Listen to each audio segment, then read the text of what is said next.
За өнөөдрийн чуулганаар яг нэг алдаа гэдэг юм уу завхрал дээр суурилсан хоёр хууль хэлцэж байгаа. Түрүү амьтны хууль хэлсэн. Тэр амьтны хуулийн дээр бас ямар агуулга гарсан байх гэхээр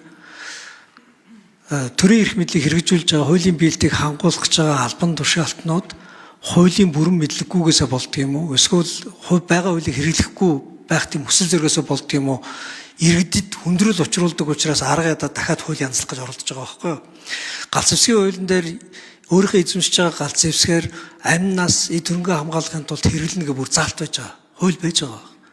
Гэтэл энэ хуулийг хэрэглэхгүйгээр иргэдэд та бол ингээд зөвшөөрөлтэй гаантай агнцсан байна гэдэг мөнгө нэхэд хариуцлага шаардаад эхэлж гэнэ гэдэг бол хуулийг буруу хэрэглэж байгаа. Хуулийг иргэнд ээлгүйгээр хэрэглэж байгаа хамгийн том жишээ. Энэ жагсаал цуглаантай холбоотой асуудал бас тийм. Бүртгэх гэдэг энэ нэг хуулийн зохицуултыг яг даргын нүдээр, эрх мэдлэлтний нүдээр иргэнийг дээрээс доош чиглэсэн нэг үл тоосон нүдээр уншаад тэгээ энийг бүр зөвшөөрөл болгоо, хүн суртал болгоод иргэний үндсэн үйлзаас үндсэн эрхийг бүр байхгүй болтол нь үгүй хийж байгаа практик бол ерөөсөө л энэ хууль уншиж байгаа нүднээс шалтгаалж байгаа. Хуулийг хоёр янзын нүдээр уншиж байна. Нэг нь зөвхөн эрх мэдлэлтэн өөрийгөө хамгаалах, улс төрийн доктортой байдлаа бэхжүүлэх, эрх мэдлээ хадгалж үлдэх зорилгоор хуулийг уншиж тайлбарлаж байна. Жирийн иргэд тэр хуулиас өөрийнхөө эрх чөлөөг нэг жоохон ч гэсэн үлгэж аваад хэрэгжүүлчих гэсэн горьцсон нүдээр олж уншиж байгаа хуулийг. Тэгээ эрх мэдлэлтний нүд хит субъектив байна.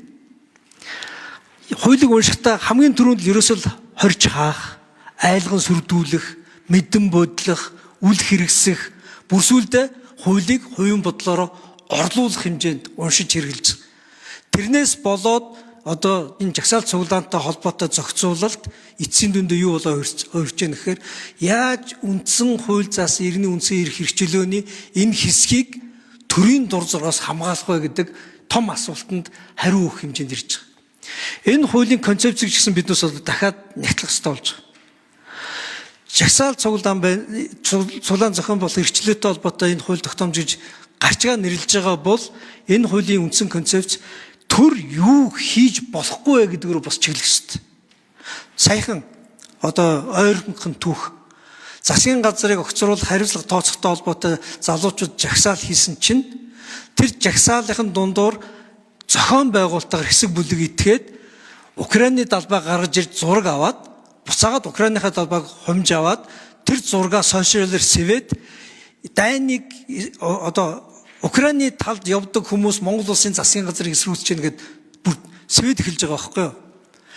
Энийг жирийн иргэд зохион байгуулахгүй. Энийг бүр тусгай албадын төвшөнд зохион байгуулж байгаа юм шиг маш нарийн хийж байгаа. Бүр технологитой. Яг энэ гүйцэтгэх ажил хийж байгаа юм шигээр хэн далбааг нь барьж гарч ирэх үү, хэн зургийг авах уу, хэн зохион байгуул сэвэх үү, текст нь хаанаас бичигдэх үү гэх мэтчлээ. Ийм зүйлүүдийг дасан зогсоох чадвах Монголын төрд байна уу? Иргэнийхээ үндсэн үйл заасан үзэл бодлоо илэрхийлэх, энэ үзэл бодлоо жагсаал цуглааны хэлбэрээр олон нийтийн газар олоолаа нийлж илэрхийлэх тэр эрх чөлөөг нь засгийн газар, төрийн байгууллага тусгай албад орж ирээд саарамжуулдаг, өөрчилдөг ийм үйлдэлийг тасан зогсоох боломжийг энэ хууль бол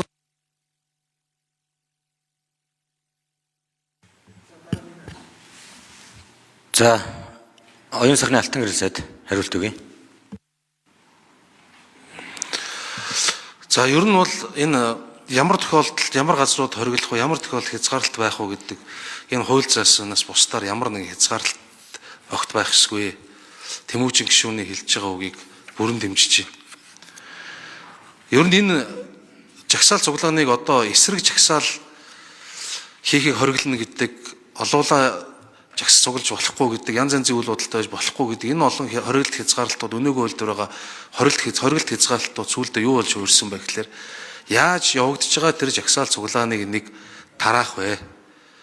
Яаж тэр зорилгоос нь хэрвээ үнэхээр тэр жагсаал цуглааныг таалагдахгүй байгаа эрх барьж байгаа субъектэд таалагдахгүй бол яаж өөрөөр харагдах вэ гэдэгт их олон ашиглагдсан. Бидний нүүлийн төслийг бичихтэй ингэж ашиглах цоорхой завсар арил болох баг байлгахыг бид нар хичээсэн. Саяын асуудлыг бүрэн шийдвэрлэхийн тулд дагалдаад бас бид нар бусад хуулиудад ч гэсэн нэмэлт өөрчлөлт бас оруулах ёстой болно. Саяын асуудлыг бүрэн шийдвэрлэнэ гэвэл. Ерөөсөө жагсаал цуглаан хийж үзэл бодлоо илэрхийлэх эрх чөлөө гэдэг бол иргэдэд байдсан байна. Жагсаал цуглаан хийж үзэл бодлоо илэрхийлж байгаа мэт хэлбэрийг ямар нэг байдлаар эрх мэдлийг хадгалах болон эрх мэдэл рүү чиглэж байгаа тэр аюулыг холдуулах хэрэгсэл болгож ашиглаж болохгүй гэдэг энэ зарчмыг бол бүрэн дүүрэм дэмжиж байна. За